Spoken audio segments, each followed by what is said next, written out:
I want you to imagine, just for a moment, a really bustling, super vibrant town in Rajasthan. Oh, yeah. Millions of people travel there every single year. And they arrive with this belief that, honestly, it completely defies how we typically think about religion. It really does. It flips the whole concept upside down. Right.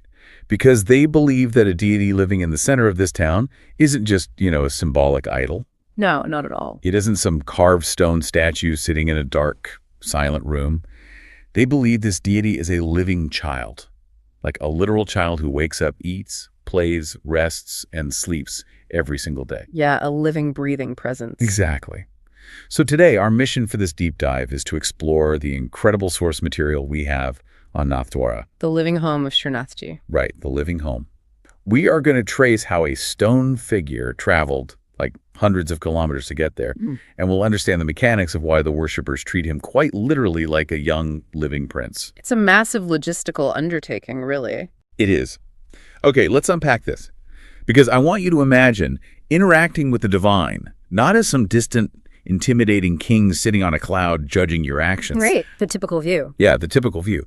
But instead, imagine him as your own toddler who needs to be fed, who needs to change of clothes, and, who needs to be put down for a nap. It completely flips the script on traditional worship. What's fascinating here is that the source material isn't just describing a static place of worship. It's not just a building. Right. It details this highly complex, vibrant, living ecosystem that is built entirely around the daily routine of a divine child. I mean, the architecture, the local economy, the daily schedule of the priests. All of it. Yeah. Every single logistical detail revolves around the central premise that the deity is present, active, and requires constant parental love and attention. It's wild to think about. It really is. It is a complete paradigm shift from worship as an act of fear or even mere reverence to worship as an act of intimate domestic care. But, okay, before we get into that daily schedule, and I mean, the logistics of it are genuinely mind-boggling. Oh, they are staggering. We really need to ground this in geography first, because while Nathdwara is a famous town in Rajasthan today, the source texts make it clear that this isn't where the story begins at all. No, not even close. Right, because a physical manifestation of Krishna doesn't just spontaneously appear in a royal palace in Rajasthan. So where does this specific narrative actually start? Well, we have to travel back to the origin story. And this is deeply rooted in the geography and mythology outlined in a sacred text called the Bhagavata Purana. Okay. The narrative actually originates hundreds of kilometers away near Govardhan Hill. Right. This is an area close to Mathura in modern-day Uttar Pradesh. It's a region widely recognized in the texts as the sacred ancestral land of Krishna. And Govardhan Hill has a massive resume of its own in these texts, right? Like, this isn't just a random piece of topography. Oh, far from it. According to the Bhagavata Purana, Govardhan Hill is the specific site of one of the most famous theological events in the entire tradition. The lifting of the hill. Exactly. Yeah. A young Krishna is said to have lifted the entire mountain with just his pinky finger. Just his pinky. Yeah. And he did this to create a massive umbrella, basically, protecting the pastoral people of a village called Vrindavan. Protecting them from the storm, right? Right, from the apocalyptic wrath of Indra, the god of rain and storms. So the location itself is already charged with this immense narrative of shelter, protection, and a very personal, physical kind of divine intervention. That sets such a dramatic mythological stage. Yeah. But the source material details a much quieter, almost magical discovery that happens centuries later at this very same hill. Yes. And it starts with the strange behavior of a local animal, of all things. Yeah, it's such a fascinating detail. Centuries after the lifting of the mountain, the pastoral villagers in the area began to notice a highly unusual pattern. A specific cow from their herd would repeatedly wander off, climb the rocky slopes of Govardhan Hill, and just stop at one particular rock. And then what? Well, without any human prompting at all, the cow would automatically release its milk directly onto the stone. Wow. I'm just picturing this daily anomaly. I mean, the herders must have thought they were losing their minds, right? Oh, definitely. Just watching a cow pour its milk out over the exact same patch of dirt day after day. Yeah, it was such a strange, hyper-specific behavior that the villagers decided, they had to investigate what was beneath that spot. They had to dig. Exactly. They started to dig into the earth. And the text describes this slow, really remarkable unearthing. As they cleared the dirt and rocks, a divine stone form emerged. Oh, wow. First, a raised arm appeared, which perfectly mirrors the posture of Krishna lifting the mountain, by the way. And eventually, the intricate face of the deity was revealed. I'm trying to wrap my head around the mechanics of this discovery. Wait, so the text explicitly notes this wasn't an idol that was like carved by a human artisan, forgotten, and then just buried in a landslide. No. The sources refer to it as a self-manifested form, right? The theology is very, very clear on that distinction. This is described as the self-manifested form of Shrinathji. It wasn't sculpted by human hands at all. It chose to reveal itself from the earth. Huh. And following this discovery, a pivotal historical figure enters the narrative, the great Vaishnava saint, Vallabhacharya. Right. He traveled to the site, recognized this newly unearthed deity as Shrinathji, and established a formalized system of interacting with him. And this system is known as seva. Seva, which translates to loving service, if I remember correctly. Exactly, loving service. Loving service. So Vallabhacharya establishes this beautiful, intimate system of care at the exact spot the deity was found. Yeah. But that brings us to a massive historical and geographic puzzle, doesn't it? It really does. Because if Shrinathji was discovered at Govardhan near Mathura, and the entire theology is tied to that specific hill, why is his sprawling home in Rajasthan today? That's quite a distance. Yeah, it is. The relocation was entirely forced. It was driven by severe historical pressures. Okay. The sources describe a dramatic shift from this beautiful divine discovery to a desperate fight for survival. Yeah, because according to the historical sources, the 17th century brought immense political instability to northern India. Right, a very turbulent time. With the Mughal Emperor Aurangzeb's policies threatening regional temples and religious sites, the priests caring for Srinathji felt they could no longer guarantee his safety at Govardhan. The whole environment had just become far too volatile. It was a period characterized by profound insecurity for these devotees.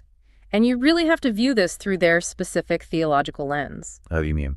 Well, they don't believe they're guarding a heavy, replaceable piece of carved stone. They believe they're guarding a living, breathing child. A child who is in imminent physical danger. So, to protect him, the priests made a remarkably bold, incredibly risky decision. They took him on the run. Yes. They decided to uproot the deity and smuggle him entirely out of the region. I am so stuck on the logistics of this escape. I mean, you have a highly recognizable, sacred, heavy stone figure, and you're trying to move it completely undetected across 17th century northern India. During a period of intense scrutiny, no less. Exactly. And it's not like they had armored convoys or stealth vehicles. The texts say they placed Srinathji on a simple bullock cart. Just a wooden cart with a bull. Yeah. How did they manage to traverse hundreds of kilometers of rough, exposed terrain without being intercepted? Well, by relying on extreme secrecy, moving quietly, mostly at night, and depending on a very clandestine network of devotees. Wow. And the source really emphasizes that this wasn't some quick weekend trip. This grueling journey took months. Months on a cart. Literally months. You have these devoted priests navigating unpaved, treacherous roads. They're constantly looking over their shoulders, trying to shield this divine form from the harsh weather, the elements, and from a very volatile political landscape. They were essentially political refugees, protecting their most precious royal passenger. That's a great way to put it. And this grueling journey leads to a moment that changes the course of the tradition forever. The caravan is deep into Rajasthan, and they reach a village called Sihad. Yes, Sihad. And then the journey just completely halts, like stops dead. Yeah, without any warning, the wooden wheels of the chariot carrying Srinathji sink deep into the mud. Just stuck. Sinks right in, and they absolutely refuse to budge. The texts describe the devotees doing literally everything in their power to free the cart. They pull, they push, they try to leverage the wheels out with planks. But nothing works. Nothing. The cart is stuck fast in the earth. Here's where it gets really interesting. I love this part. Because of how the devotees interpret this mechanical failure. Yes, the interpretation is everything. It's like playing a game of musical chairs, where the music stops. But instead of rushing to find a chair, the person just sits down firmly on the floor. And the devotees are forced to just build a house around them. That's exactly it. It was interpreted as the deity putting his foot down and declaring, "This is it. I'm not running anymore." Right, because in the context of their faith, a stuck wheel is never just a stuck wheel. Right. It was universally viewed as a definitive divine sign. Srinathji had endured months on the road, and he had finally chosen his permanent home. And the local ruler's response is what takes this from, a stranded cart in the mud to a massive cultural phenomenon. Oh, absolutely. Maharana Raj Singh of Mewar steps up. Yeah. The text says he declared that if the Lord wished to stay in his territory, that land would become his permanent home, and he would be protected by the full might of the kingdom. A huge promise. Massive. They transformed the very geography of the area. The village of Sihad was renamed Nathdwara. Which translates to the gateway of the Lord. Gateway of the Lord. I love that. It's a profound moment of synthesis. You have this massive theological event, the deity actively choosing a safe haven, and it meets immense royal patronage and military protection. Right. And because the Lord had chosen this specific spot after enduring such a traumatic, dangerous journey, the devotees and the Maharana decided they couldn't just construct a standard utilitarian temple. No, they built him a palace, a massive royal mansion, which amazingly dictates exactly how the daily life inside operates to this day. Exactly. Let's dig into the architecture and the daily routine, because the source material just explodes with fascinating logistical details here. The architecture is really the physical embodiment of their theology. Nathdwara is built structurally as a haveli. A haveli? Yeah. A haveli is a traditional, sprawling, royal Indian mansion. It is decidedly not designed with the typical spires and, the layouts of a standard Hindu temple. So no big temple domes? No. It has residential courtyards, it has specialized storerooms, and massive domestic kitchens. And the reason for this layout is entirely foundational. Because he lived there. Exactly. Krishna lives there not as some distant, abstract god to be worshipped from a public courtyard, but as a child prince residing safely inside his own private home. And a royal child has a very specific schedule. Very specific. The source breaks down the daily rigor of the temple. It follows Krishna's routine through 8 specific viewings. Or like windows of time when the public can see him. These are called darshans. Yes, darshans. 8 of them, spaced throughout a single day. The daily routine is a masterpiece of meticulous scheduling. The 8 darshans are Mangala, Shringar, Gwal, Rajhog, Uttapan, Phog, Santha, and Shan. Wow. Yeah, these span from the very early morning waking of the deity all the way to putting him to sleep at night. I want to break down the actual mechanics of these darshans because the HOW is so crucial here. Take Mangala, for example, the first darshan of the day. Right, the waking up. Yeah. I mean, if I'm waking up a toddler, I don't go into their room crashing cymbals and blowing horns. No, that would be a disaster. And neither do the priests at Nathdwara. During Mangala, the early morning waking, you will not hear the loud, clanging temple bells that are pretty ubiquitous in other religious sites. You keep it quiet. They believe loud noises would startle the sleeping child. So instead, he is roused gently with soft, soothing vocal music. And he's offered light, really easy-to-digest morning snacks. Oh, that's so sweet. Then you move into Shringar, which is the dressing phase. And from what the text described, this isn't just throwing on a bathrobe. Oh, definitely not. Shringar is an incredibly elaborate process of adorning the deity. Right. The clothing is tailored specifically to the season, and not just the season, the exact temperature of the day. Wait, really? Yeah. In the brutal heat of the Indian summer, he is dressed in very light, breathable cottons, and he's adorned with cooling pearls. Oh, wow. But in the cold winters, he is wrapped in heavy, warm velvets and silks. They even place a small brazier of coals nearby to keep the room warm. That level of detail is just incredible. And let's talk about the food, because Rajpog, which is the midday meal, it sounds like a massive culinary operation. They don't just, leave a piece of fruit on an altar. No, Rajpog is the main royal feast of the day. The Haveli houses these massive specialized kitchens with dedicated teams of cooks. Whole teams? Yes. They prepare dozens of specific, elaborate vegetarian dishes, and they ensure the food is the perfect temperature and perfectly seasoned. Of course. It is plated in silver or gold vessels and offered privately, behind closed doors. Behind closed doors? Why? To give the child time to eat in peace without everyone staring. That makes perfect sense. And then that's followed by Uttapan, waking him from his afternoon nap. Then Bog, which is an evening snack. Sandhya, the twilight viewing as the cows come home. And finally Shayan, where he is sung lullabies and put back to sleep. A full busy day. Right. So what does this all mean in practice? Let's just pause and think about the sheer scale of this operation. It's massive. 8 different moods, 8 different weather-appropriate attire changes, massive culinary feasts, every single day for centuries. In a century. The logistics of maintaining that unbroken chain of devotion, without a single missed nap time or late meal is staggering. It is a monumental undertaking of human coordination. And this naturally raises an important question, right? Yeah, why do it? Exactly. Why go to all this extraordinary trouble? Why not just have one morning prayer and one evening prayer like everyone else? Right. Well, if we connect this to the bigger picture, these darshans are not theatrical performances for a crowd. In fact, the crowd is almost secondary. Oh, really? Yeah. The rituals are profound expressions of a very specific spiritual philosophy. A philosophy where every waking moment of the deity's day is actively physically cared for. Because the act of domestic caring is the highest form of worship. Precise. The source material makes it clear that this meticulous, loving care isn't just, some quirky local tradition they invented to pass the time. It is the physical manifestation of a distinct spiritual philosophy called Pushtamarg. And this brings us right back to Vallabhadra, The saint who found him in the dirt. Yes, the saint who first identified the deity back at Govardhan Hill. He didn't just find a stone, he founded an entire spiritual path.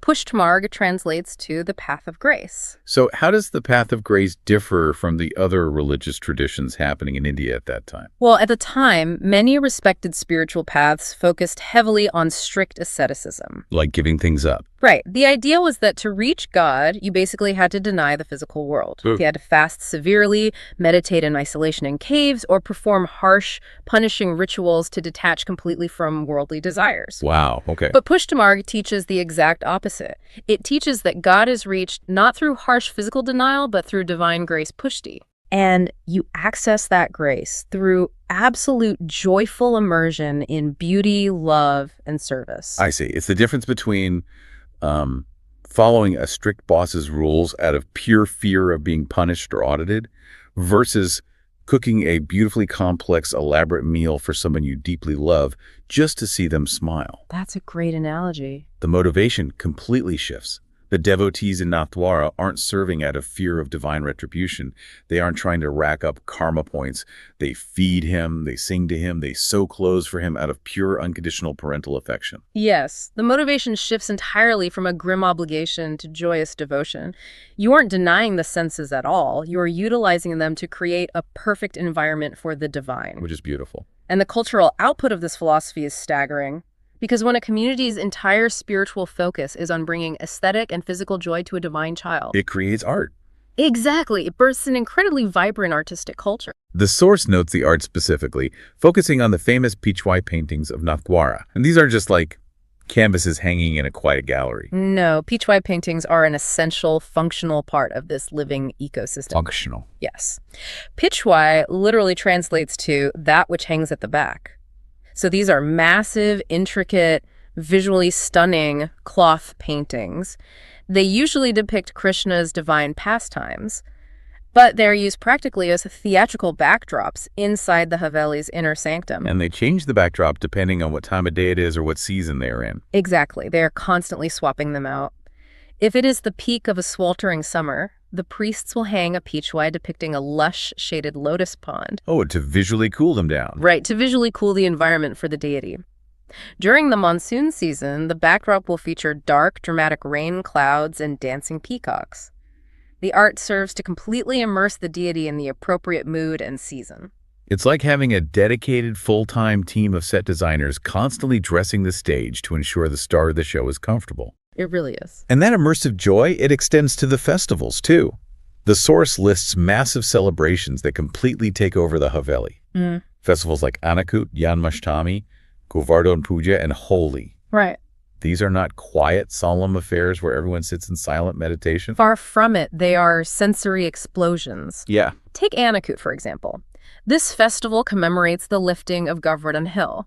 Devotees construct literal mountains of food. Mounts. Thousands of kilograms of rice, sweets, and savories, all piled up right inside the Haveli as a massive offering. That is insane. And during Holi, the festival of colors, the priests and devotees playfully throw colored powders. The entire Haveli, including the deity himself, is covered in vibrant hues. It is just an outpouring of collective joy. So you aren't just reading a dense theological text to understand your faith. You are smelling the incense, seeing the vibrant pitchwise, hearing the classical music. You're watching an entire community coordinate the care of a child. It makes the abstract concept of the divine completely accessible to anyone. And I think that's the key. In a modern world characterized by intense information overload, chronic stress, and, often a feeling of profound isolation, Yeah, definitely. this tradition offers something radically grounding.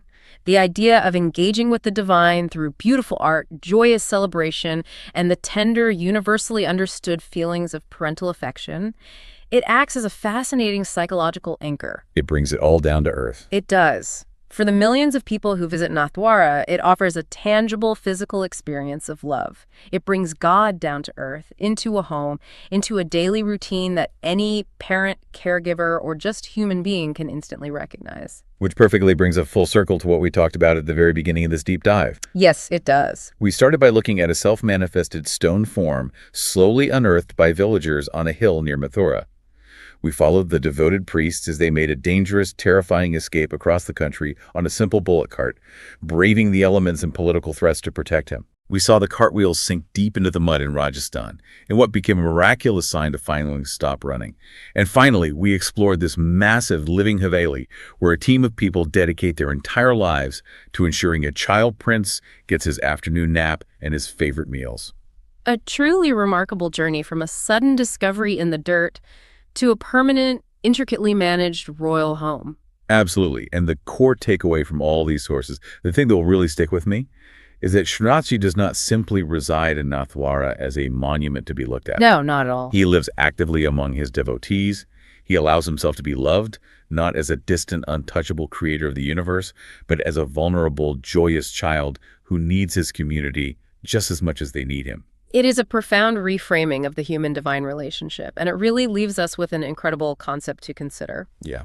If we took this philosophy of Pushtamarg, this core idea of seva, of serving with pure, deliberate affection rather than harsh obligation or routine duty, and we applied it outward. Okay, applied it outward how? Well, what if we applied that level of care not just to a deity in a temple, but to our daily environments, to our local communities, to the people we love? Oh, wow. How would the seemingly mundane, repetitive routine of our own daily lives transform if every action, every meal we cooked, every room we cleaned was rooted in that kind of deliberate, joyful care? Imagine treating your own daily routine and the people in it with the meticulous care of a darshan. That is an amazing thought. Thank you so much for joining us on this deep dive. We hope you're leaving with a little more wonder and a completely new perspective on how devotion can truly build a living, breathing world. Until next time, keep unpacking the stories around you.